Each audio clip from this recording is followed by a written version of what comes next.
하나님 말씀 신약성경 갈라디아서 5장 22절에서 23절입니다.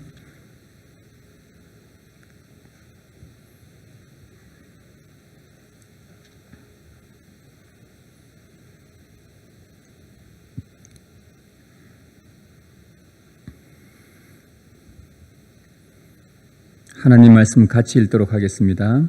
오직 성령의 열매는 사랑과 희락과 화평과 오래 참음과 자비와 양선과 충성과 온유와 절제니 이 같은 것을 금지할 법이 없느니라. 한 군데 더 찾겠습니다. 빌립보서 4장 4절입니다.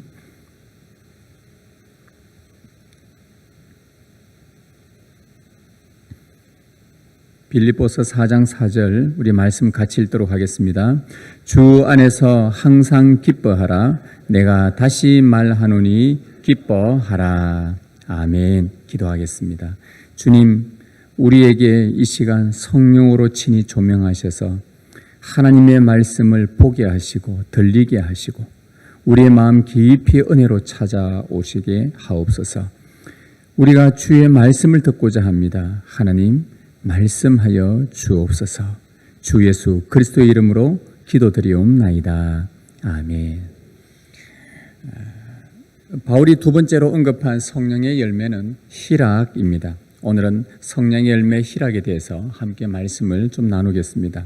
희락은 문자 그대로 기뻐하다, 즐거워한다라는 뜻입니다. 기뻐하고 즐거워한다. 성경에는 기뻐하라, 즐거워하라는 명령이 무수히 많이 나옵니다.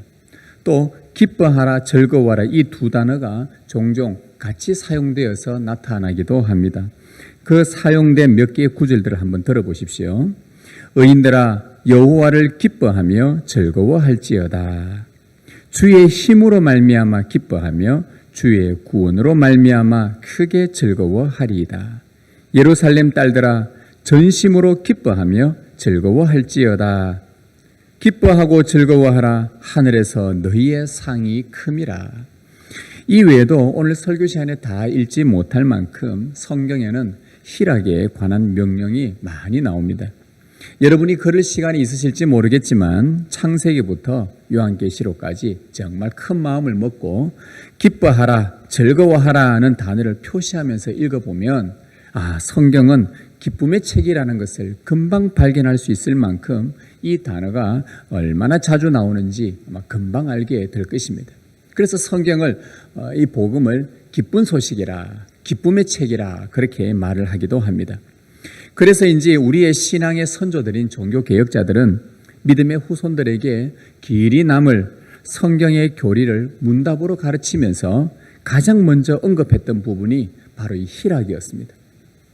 제일 먼저 이렇게 묻습니다. 사람의 제일 되는 목적이 무엇이냐라고 이렇게 물으면 하나님을 영원토록 즐거워하는 것입니다. 하나님을 기뻐하는 것이 하나님께 영광이요 이것이 성도의 가장 고귀한 삶의 목표입니다 라고 고백하도록 우리 종교개혁자 선배들은 이렇게 교리문답서 제1문에서 우리에게 가르쳐 주었습니다. 종교개혁의 후예인 또 그 신앙의 노선을 걷고 있는 오늘 우리는 우리의 가정에서도 수시로 자녀들에게 이러한 질문들을 해야 합니다. 내 아들아, 내 딸들아, 너의 삶에서 가장 가치 있고 가장 소중한 최고의 목표가 있다면 무엇이냐?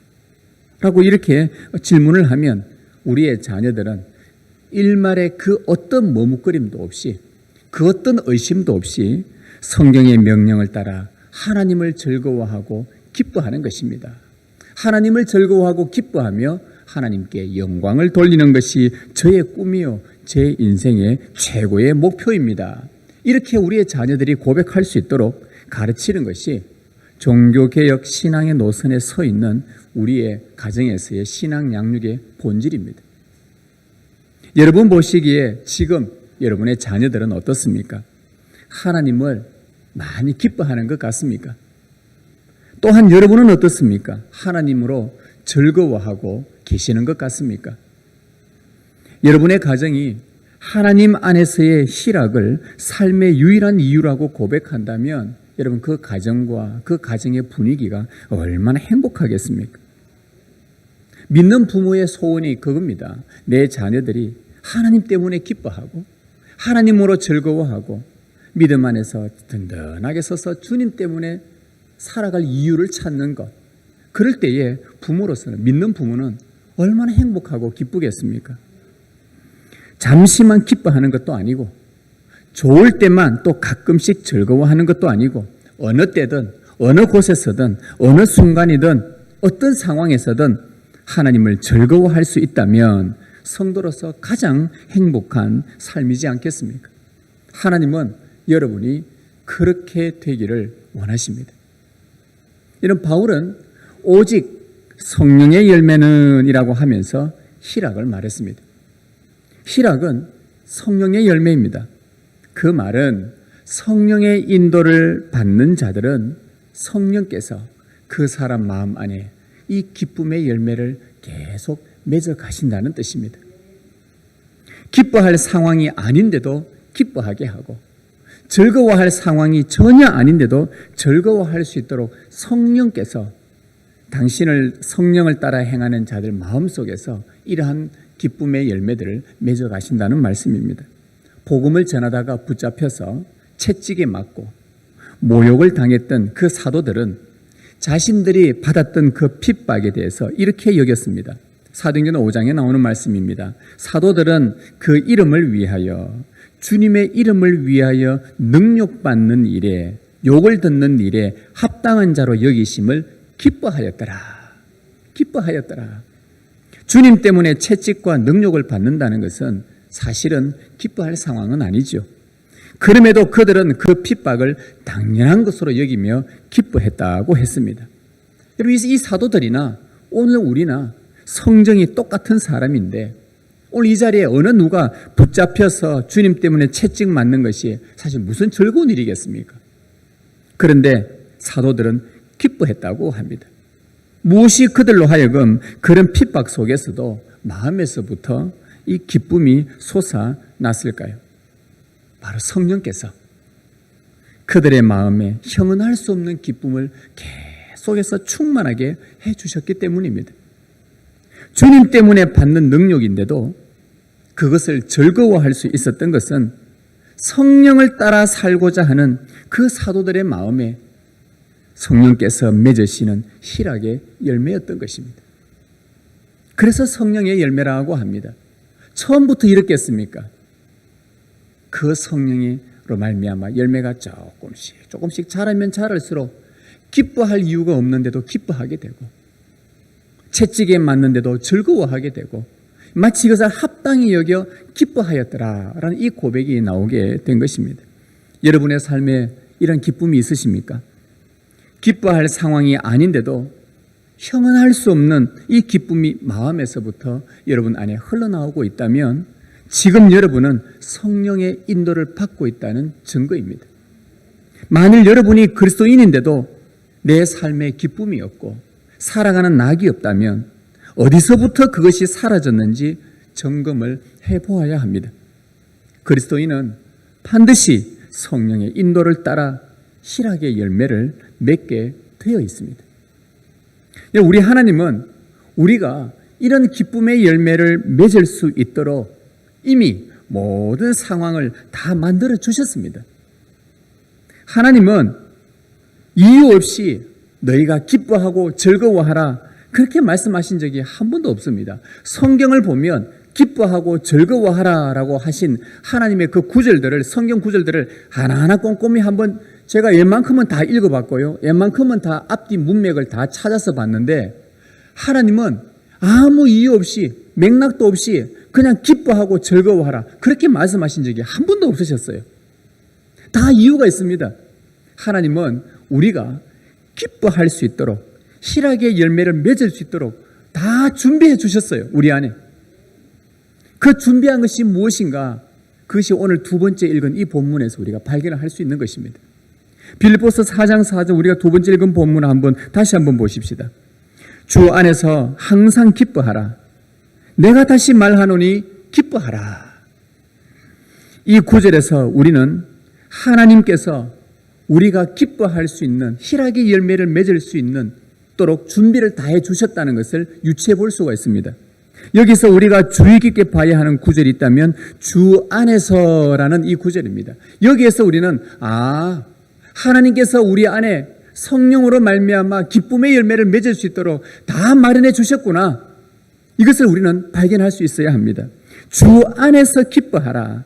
여러분, 이것을요 다른 각도에서 말씀을 가만히 묵상해 보십시오. 제가 이 구절을 좀 오래 묵상했었습니다. 주 안에서 기뻐하라. 이걸 다른 각도에서 보면 주 밖에 있으면 기뻐할 일이 없다는 뜻입니다. 여러분, 주 안에서 기뻐하라. 다시 말하면 주 밖에 있으면 기뻐할 일이 없다는 말입니다. 여러분이 주님 밖에 있는데도 만약에 기뻐할 일이 많다. 그건요, 그 기쁨은 여러분을 망치는 독소입니다. 주님 밖에 있는데도 내가 기뻐할 일이 많다. 이거는 심각한 문제라는 말이죠. 우리가 잘 알고 있듯이 우리는 성경에서 보면 태초에 하나님이 지으신 이 세상에는 하나님의 기쁨이 충만했었습니다. 에덴 동산, 기쁨의 동산이란 뜻입니다. 창조주께서 사람과 교제하시려고 임재하신 바로 그 장소였습니다. 첫 인류 아담 부부는 하나님 안에서 너무 기뻐했습니다. 하나님 안에 있었습니다. 얼마나 기뻤는지 모르죠. 이 기쁨이 영원히 지속되는 것이 하나님의 뜻이었습니다. 그러나 인류가 죄로 타락하자 그때부터 하나님과 분리가 일어났습니다. 분리라는 말은 달리 표현하면 오늘 이 구절과 연결시켜 본다면 하나님과의 분리는 하나님 밖에 있다는 말입니다. 하나님 안에서만 기뻐할 수 있었던 사람이 하나님 밖에 있게 되자 나타난 첫 번째 현상은 기쁨이 사라진 것입니다. 에덴 동산에서 하나님과 얼마나 기뻐하고 임의로 내가 먹을 수 있는 것들 다 먹을 수 있었고 하나님 안에서 즐거워하고 그분과 친교하고 교제하는 것이 그 자체가 낙이었고 즐거움이었는데 하나님과 분리되어서 하나님 밖에 있게 되자 그에게 찾아온 것은 슬픔이요, 죽음이요, 멸망뿐이었습니다. 하나님과 분리된, 하나님 밖에 있게 된 모든 인류의 비참한 모습을 오늘 우리는 지금 이 세상에서 생생하게 보고 있습니다. 그러나 우리 하나님은 어떤 분이십니까? 이런 비참한 인생들에게 하나님의 기쁨을 회복시키기 위해 예수 그리스도를 보내신 것입니다. 이것은 인류가 들을 수 있는 최고의 복음입니다. 예수 그리스도 안에서만 다시 인간에게 본래 그 하나님이 주셨던 기쁨을 회복할 수 있다는 이 복음, 그리스도 안에, 주 안에 있어야만 이 기쁨이 회복된다는 이 복음은 우리에게 주신 하나님의 최고의 선물입니다. 여러분 한번 보십시오. 예수님이 탄생했을 때에 하늘의 천사들이 내려와서 목자들에게 들려주었던 노래, 여러분 기억하십니까? 뭐라고 노래 불러주었는지. 목자들이 그 노래를 소리를 듣고 놀라 자빠질 정도였습니다. 그 노래가 이런 것이었습니다. 천사가 이르되 보라, 내가 온 백성에게 미칠 큰 기쁨의 좋은 소식을 너희에게 전하노라. 그 소식은 오늘 다윗의 동네에 너희를 위하여 구주가 나셨으니 곧 그리스도 주시니라. 천사가 말한 대목에서 중요한 단어가 나옵니다. 온 백성에게 미칠 큰 기쁨의 좋은 소식. 큰 기쁨의 좋은 소식. 여기서 크다는 것은 성경에서 크다, 메갈렌이라는 이 단어, 크다라는 이 단어는요, 어디에 쓰이냐? 하나님의 위대하심, 하나님의 탁월하심, 하나님의 놀라우심, 이럴 때에 크다는 단어를 성경에는 자주 사용을 합니다. 여러분, 하나님의 소원은 뭐냐? 우리에게 큰 기쁨을 주시는 것입니다. 하나님이 주실 수 있는 위대하고 탁월하고 놀라운 기쁨은 바로 예수 그리스도가 이 땅에 오시는 거였어요. 이게 천사들이 목자들에게 불러주었던 노래입니다. 온 백성에 미칠 큰 기쁨의 소식을 내가 너희에게 전하노라. 오늘날 다윗의 동네에 너희를 위하여 구주가 나셨으니 곧 그리스도 주시니라. 그리스도가 이 땅에 오신 것, 이것이 하나님이 우리 인간에게 줄 수 있는 위대하고 놀라운 큰 기쁨입니다. 예수님의 오심입니다.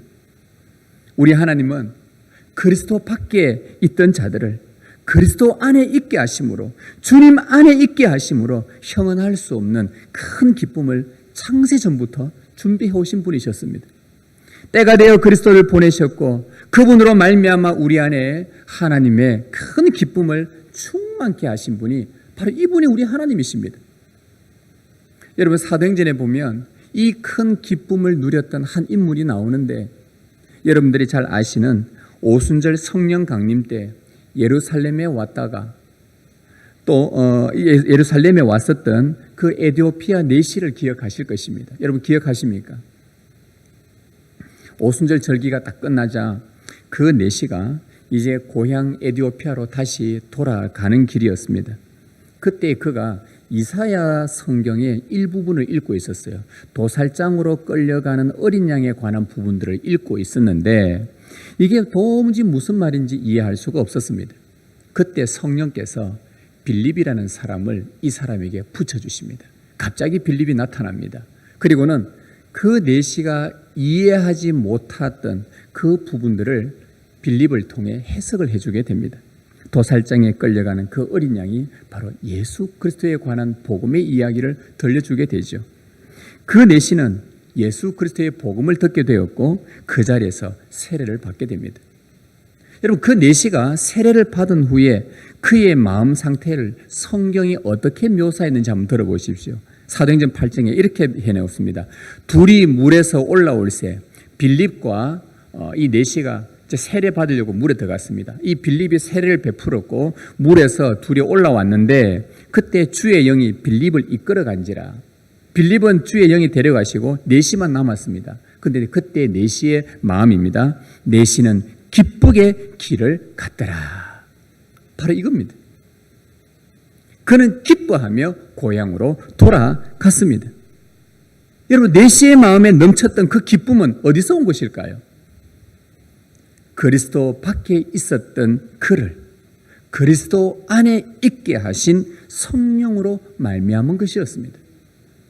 여러분, 이 내시가 읽었던 도살장으로 끌려가는 어린 양이라는 그 부분 바로 뒤에 보면 무엇이 나오냐? 하나님께서 내시들에게 약속해 준 내용들이 나옵니다. 이사야 56장에 나옵니다. 55장, 이사야 53장에 도살장에 끌려가는 어린 양의 이야기가 나오는데 그 뒤에 계속 이어가 보면 56장에 가보면 하나님께서 바로 그 내시들에게 약속해 준 말씀이 나옵니다. 그 내용이 이렇습니다. 내가 곧 그들을 나의 성산으로 인도하여 기도하는 내 집에서 그들을 기쁘게 할 것이라. 하나님은 700년 전에 이사야를 통해 내시들을 하나님의 집으로 초청하겠다고 약속하셨습니다. 하나님의 거룩한 성산으로 그들을 초대해서 하나님의 가족으로 만들어 주겠다고 약속하셨고, 그리고는 그들에게 큰 기쁨을 주겠다고 하나님이 친히 약속을 하셨어요. 여러분, 내시는 우리가 잘 알듯이 생물학적으로 가족을 만들 수 없는 사람들입니다. 가족이 없는 외로운 사람들입니다. 그런데 하나님은 그런 자들에게 가족을 만들어 주겠다.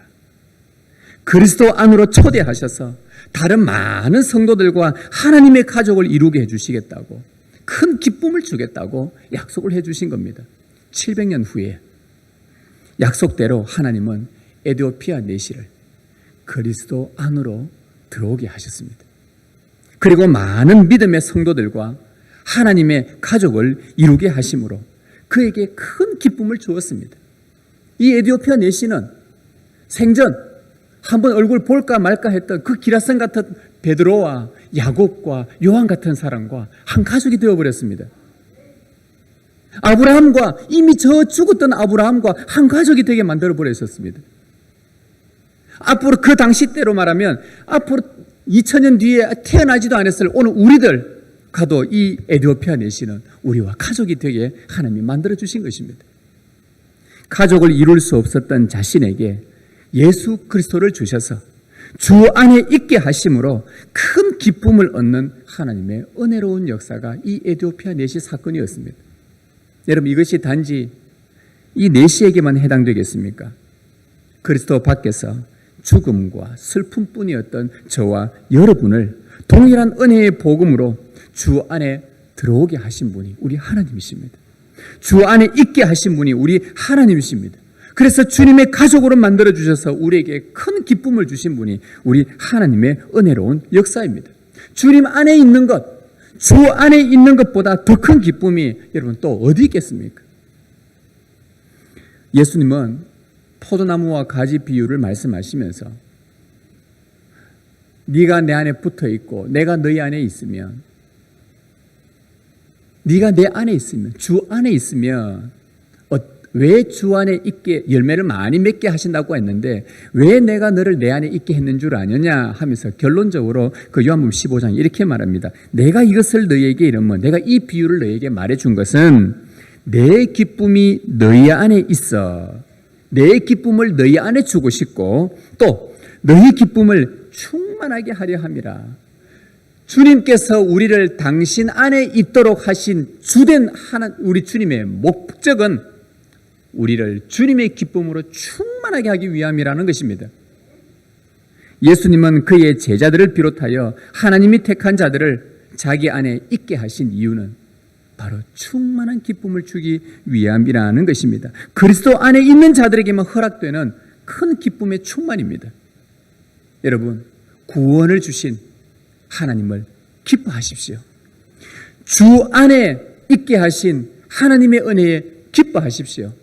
여러분 안에 기쁨의 열매를 많이 맺을 수 있도록 주 안에 오게 하신 하나님의 은혜의 역사에 감사하십시오. 우리는 주님을 떠나서는 기뻐할 수가 없습니다. 하늘에서는 주 외에 누가 내게 있으리요? 땅에서는 주밖에 나의 사모할 리 없나이다. 이 땅에 사는 동안 주님 밖에는 내가 사모할 것이 아무것도 없다라는 이 시인의 고백, 이 땅에 있는 동안 우리가 사모하고 갈망하고 즐거워하고 기뻐할 것은 주님 외에는 없다는 이 고백이 여러분의 진실한 고백이 될 수 있기를 간절히 소망합니다.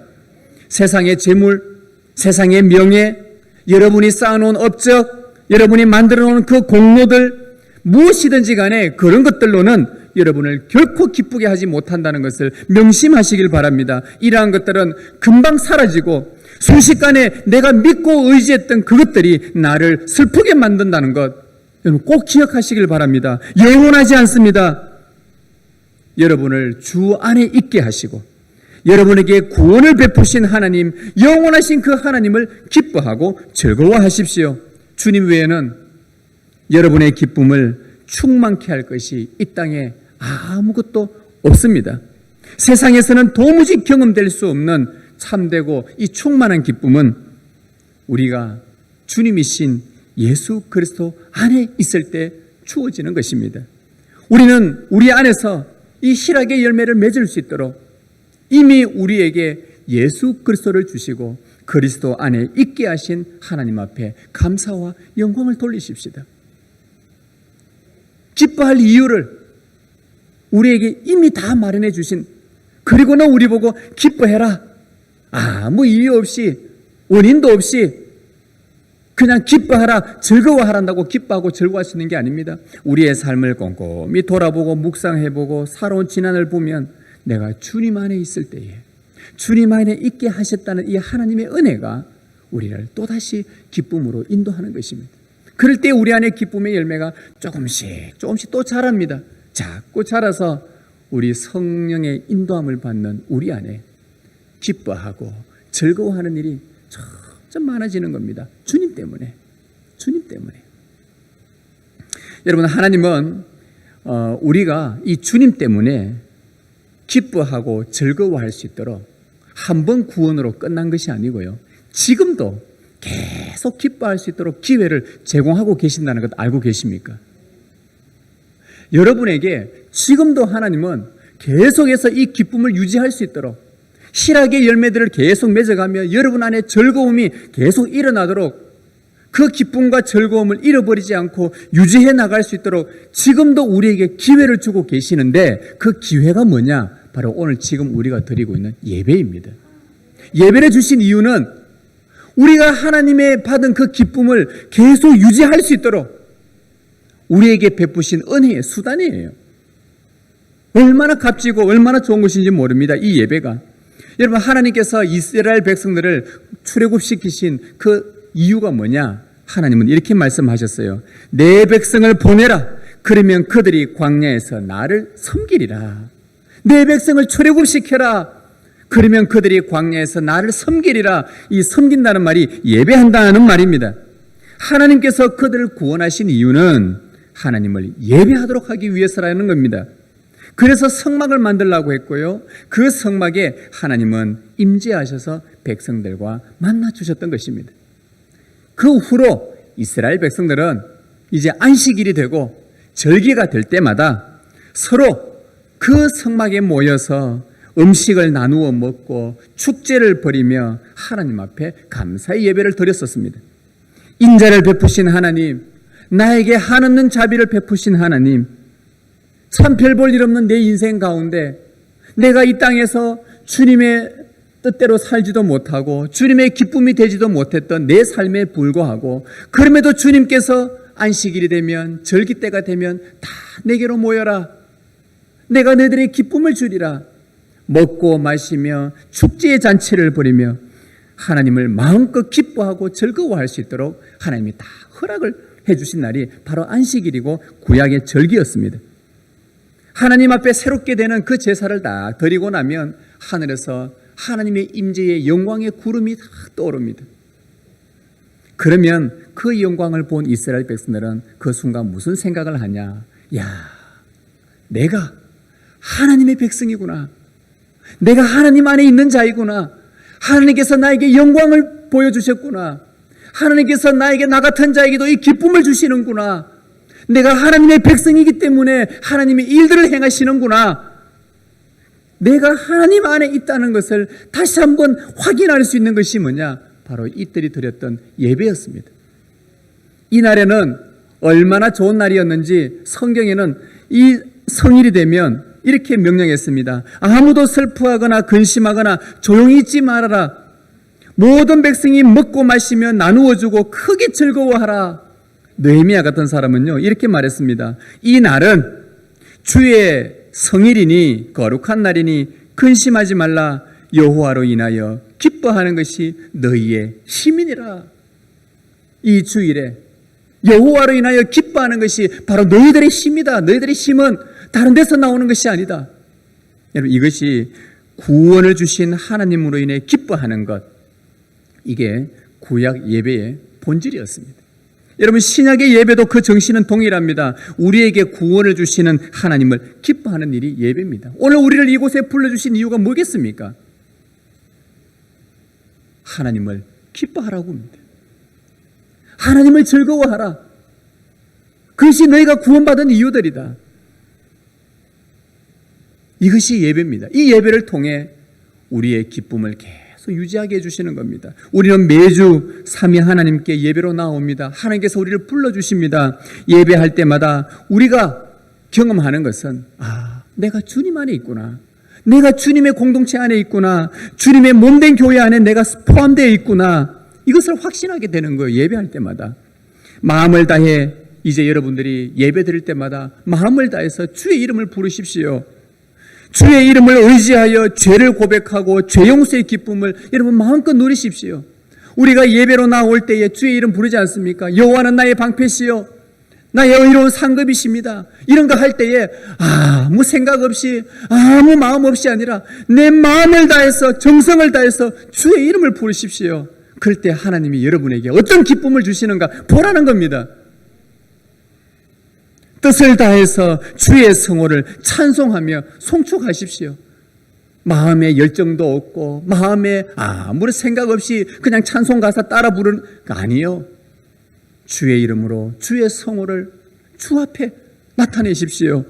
주님께서 우리의 행하신 놀라운 구원의 일들을, 은혜로운 주님의 사역들을 설교를 통해 우리에게 말씀해 주실 때에 여러분 마음 깊은 곳에서 성령으로 말미암아 아멘으로 화답하십시오. 삼위 하나님의 은혜와 사랑과 교통하시는 복을 선포할 때 이 복을 진심으로 받으십시오. 이 예배 하나하나 이 요소들을 통해서 이런 예배가 진행되어지면 여러분들이 경험하게 되는 것은 뭐냐? 내가 주님 안에 있구나. 내가 주 안에 있는 주의 자녀구나. 이것을 더욱 확신 있게 만들어줍니다. 바로 예배라는 것은 주 안에서 얻었던 이 기쁨을 계속 충만하게 누릴 수 있도록 은혜로 주신 수단이 바로 예배인 것입니다. 하나님은 우리가 참되게 예배하셔서 주님 안에 있다는 확신과 더불어 하나님의 영광의 큰 기쁨을 지금도 주고 계십니다. 그래서 우리는 이 예배를 목숨같이 지켜야 하는 거예요. 그래야 우리가 살 수 있거든요. 이날은 슬퍼하거나 괴로워하거나 근심하는 날이 아닙니다. 여러분 혹시 이 자리에 근심을 가지고 염려를 갖고 내일부터 있을 어떤 일들 때문에, 모레 있을 어떤 일들 때문에, 앞으로 내 어떤 계획되어진 그 일들 때문에 염려와 근심을 가지고 이 자리에 오셨습니까? 다 떨쳐버리십시오. 모든 염려 근심 주님 앞에 다 맡기십시오. 그리고 구원해 주신 하나님을 기뻐하십시오. 이 날이 주의 날입니다. 하나님을 기뻐하는 것이 우리의 힘입니다. 우리를 변함없이 선하게 인도하신다는 하나님의 그 약속을 다시 듣는 날이 바로 이 주의 날 예배 시간입니다. 이 구원하신 하나님을 마음껏 기뻐하고 즐거워하십시오. 이 기쁨이 여러분 안에 가득하기를 소망합니다. 그래야 우리가 살아갈 수 있습니다. 이 약속 때문에 우리가 살아가는 겁니다. 예배를 통해서 하나님을 기뻐하게 되면 하나님이 주신 구원으로 기뻐하고 주 안에 있음으로 기뻐하고 이 예배를 통해서 이 기쁨을 계속 유지해 나가면 성령께서 이제는 그때부터 우리의 일상의 삶 가운데서 우리 안에서 이 기쁨의 열매를 조금씩 자꾸 맺어가십니다. 여러분 그렇지 않겠어요? 그럴 수밖에 없지 않습니까? 자연스럽지 않습니까? 하나님 주 안에서 하나님을 기뻐하고 예배를 통해서 하나님을 경외하는데 내가 성령으로 말미암은 희락의 열매가 안 맺힌다. 그건 뭔가 둘 중에 하나가 잘못된 겁니다. 내가 예배를 잘 안 하고 있던가, 내가 주 안에 있다는 걸 확신하지 못하고 있던가, 그거 외에는 답이 없습니다. 여러분 이 희락의 열매가 조금씩 맺혀지면서 그때부터 우리는 우리의 일상의 삶, 어떠한 경우에도 항상 기뻐할 수 있는 힘을 주는 능력을 받게 됩니다. 4절을 다시 한번 보십시오. 주 안에서 항상 기뻐하라. 내가 다시 말하노니 기뻐하라. 우리가 앞에서는 주 안에서의 초점을 맞추었다면 이제는 이 열매가 우리에게 어떤 상황 속에서 기뻐할 수 있는 힘을 주는 것은 다음에는 주목해야 될 단어가 항상입니다. 항상입니다. 항상. 여러분이 주 안에 있다면, 성령의 인도를 받고 있다면 이제는 여러분의 삶에 어떤 경우라도 항상 기뻐할 수 있어야 한다는 말씀입니다. 항상입니다. 항상은 어떤 경우는 제외되지 않고 어느 경우든지 기뻐할 수 있도록 하나님께서 성령의 열매를 맺어 가신다는 말씀이에요. 여러분 바울이 그 뒤에 오늘 빌립보서 4장 4절 뒤에 10절을 한번 보십시오. 바울이 어떤 고백을 하는가? 10절. 내가 주 안에서 크게 기뻐함은, 자 바울이 말합니다. 내가 주님 안에서 크게 기뻐한다. 그냥 기쁨도 아니에요. 크게 기뻐하는 이유를 말해줍니다. 11절 중반에 어떠한 형편에든지 나는 자족하기를 배웠노니, 내가 주님 안에서 자족하는 것 때문에 크게 기뻐한다. 12절에 나는 비천에 처할 줄도 알고 풍부에 처할 줄도 알아. 모든 일 곧 배부름과 배고픔과 풍부와 궁핍에도 처할 줄 아는 일체의 비결을 배웠노라. 여러분 우리가 아는 사실은 바울은 시련과 죽음의 고비를 수차례 넘겼다는 것, 우리 다 알고 있는 사실이죠. 그런 중에도 그가 말합니다. 내가 크게 기뻐한다. 그 이유는 성령께서 그의 어떤 형편이든지 일상에서 찾아오는 어떤 상황이든지 항상 기뻐할 수 있는 힘을 주셨기 때문이라고. 그가 나는 크게 기뻐하였노라 이렇게 고백합니다. 바울은 풍부한 경우도 있었겠지만 자주 궁핍할 때도 많았습니다. 이런 배부를 때도 있었지만 배고픈 경우도 허다했습니다. 대접받는 경우도 있었지만 비천하게 처해질 때도 여러 차례 있었습니다. 하지만 어떤 경우라도 바울이 항상 기뻐할 수 있도록 성령이 그의 마음에서 희락의 열매를 자꾸 맺어 가셨습니다. 그래서 그는 주 안에서 자족할 수 있었습니다. 예수 그리스도 주님만으로 만족할 수 있었다고 고백했던 것입니다. 이것이 그의 기쁨의 이유였습니다. 바울이 하나님 앞에 자기 속에 있는 육체의 가시 때문에, 이 질병 때문에 복음 전도에 조금 방해된다고 생각했던지 하나님 앞에 기도를 몇 번 했었어요. 이 병 좀 낫게 해달라고. 바울이 이 육체의 가시 때문에 하나님 앞에 기도를 했을 때에 그때 주님의 대답이었습니다. 내 은혜가 네게 족하다. 됐다. 내 은혜가 네 안에 충만하니 이제 거기도 하지 말아라. 너 그 병 갖고 죽을 때까지 그렇게 살아라. 내 은혜가 네게 족하다. 이런 응답이 오면 우리는 섭섭해 죽습니다. 야, 하나님 어떻게 이럴 수가 있나. 그런데 그때에 내 은혜가 네게 족하다라고 말했던 그 주님의 말씀에 바울의 고백이 바로 이겁니다. 그러므로 도리어 크게 기뻐함으로, 하나님의 이 응답에 고쳐주지 않겠다는 이 응답에 바울의 고백은 내가 도리어 크게 기뻐했다. 이게 말이 됩니까? 오히려 내가 도리어 크게 기뻐함으로 나의 여러 약한 것들에, 약한 질병으로 인해 내가 자랑하리니 내가 그리스도를 위하여 약한 것들과 능욕과 궁핍과 박해와 공고를 기뻐하노니 이는 내가 약한 그때의 강함이니라. 이게 바울의 고백이었어요. 만성질환을 고쳐달라는 자신의 기도를 들어주지 않는데도 불구하고 들어주지 않은 것 때문에 그의 반응은 도리어 크게 기뻐했다. 크게 기뻐했다. 약함과 능욕과 욕들어 먹는 것과 궁핍과 박해를 당하고 공고를 당하는 어떤 경우라 하더라도 주님이 주신 은혜, 내 은혜가 네게 족하다, 그 은혜로 만족하며 항상 기뻐했던 바울의 모습을 우리는 성경을 통해서 보게 됩니다. 우리 주님도 산상수훈에서 주님으로 말미암아 욕을 받고 박해를 당하고 사람들로부터 악한 말을 들을 때에, 비방을 들을 때에 주님은 이렇게 말씀하셨어요. 기뻐하고 즐거워하라. 다시 말하면 희락해라. 하늘에서 너희 상이 크니라. 이게 주님의 약속이었습니다. 성도 여러분, 우리는 이 땅에서 고난과 역경, 시련과 심지어 박해라 하더라도 기뻐하고 즐거워할 수밖에 없도록 하나님께서 우리를 주님 안에 있게 해주셨습니다.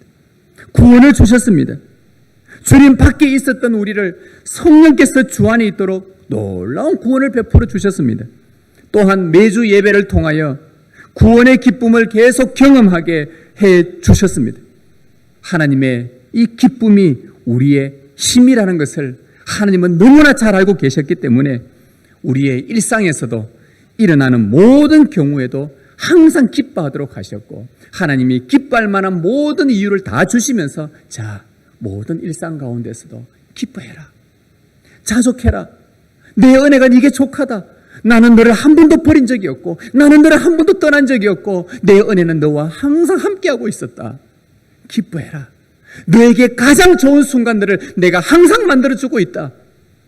너는 이것이 가장 좋을 거라 생각하고 이것을 구했지만 너에게 가장 필요하고 가장 최선은 내가 알고 있으니 내가 너에게 기뻐할 수 있도록 이 모든 것을 만들어 주었다. 주님이 지금 우리에게 이 말씀하고 계시는 것입니다. 여러분, 세상은 이 기쁨을 모릅니다. 주님 안에 있지 않기 때문에 이 기쁨을 모르지만 주 안에 있는 예수 그리스도를 믿는 그리스도인들만 이 기쁨을 경험할 수 있습니다. 여러분, 우리는 장래에 다시 오실 주님을 고대하며 기다리는 사람들입니다. 하늘에 큰 상을 받을 것입니다. 큰 상이란 하나님이 주신 그 구원의 기쁨, 삼위 하나님과 영생하며 기뻐하고 즐거이 사는 것, 하나님과 함께 그분의 기쁨을 온전히 누리며 사는 것, 이것이 우리가 받게 될 큰 상인 것입니다. 여러분, 이보다 더 좋은 상이 있습니까? 세상에서 주님 밖에서 여러분 한번 샅샅이 다 찾아서 이보다 주님 안에 있는 것보다 더 좋은 기쁨이 있다고 한다면 저에게 소개해 주십시오. 있다고 한다면 저도 예수 버리고 그거 따라갈 겁니다. 그러나 아무리 찾아보십시오. 주님 안에 있는 것보다 더 큰 기쁨은 세상에 없습니다. 세상은 우리에게 미혹합니다. 예수 그리스도보다 더 기쁘고 즐거운 것이 세상에 많이 있다고 우리를 미혹합니다. 그러나 우리는 이런 세상의 거짓말과 싸워야 합니다. 매일매일 마귀가 속삭일 때마다 우리는 이 마귀의 거짓말과 싸워야 합니다. 시편 기자가 우리에게 분명하게 진리를 알려주었습니다. 주의 앞에는 충만한 기쁨이 있고, 여러분, 충만한 기쁨이 누구 앞에 있다고요? 주님 안에 있고 주의 오른쪽에는 영원한 즐거움이 있나이다. 충만한 기쁨과 영원한 즐거움이 주님 안에 있다고 이 시인은 우리에게 분명하게 다시 한번 알려주었습니다. 여러분, 세상이 주님보다 더 큰 기쁨을 줄 것이라는 이 거짓 사단의 메시지와 우리는 날마다 싸우셔야 합니다. 성령님은 저와 여러분을 충만한 주님의 기쁨으로 인도하고 계십니다. 성령의 검인 말씀을 집어들고 세상에 속한 모든 거짓 메시지와 탐욕들을 무찌르게 하십니다. 여러분, 성령을 따라 행하십시다. 여러분을 하나님으로 만족하게 해줄 것이고, 하나님으로 인해 기뻐하게 해줄 것이고, 하나님 때문에 즐거워할 수 있도록 그 인도하시는 성령을 따를 때에 여러분 안에 희락의 열매가 계속해서 자라게 될 것입니다. 이 기쁨이 충만해져서 여러분의 삶에 하나님으로 인한 기쁨과 즐거움이 가득하시길, 이 은혜가 여러분에게 충만하시길 주님의 이름으로 소망합니다.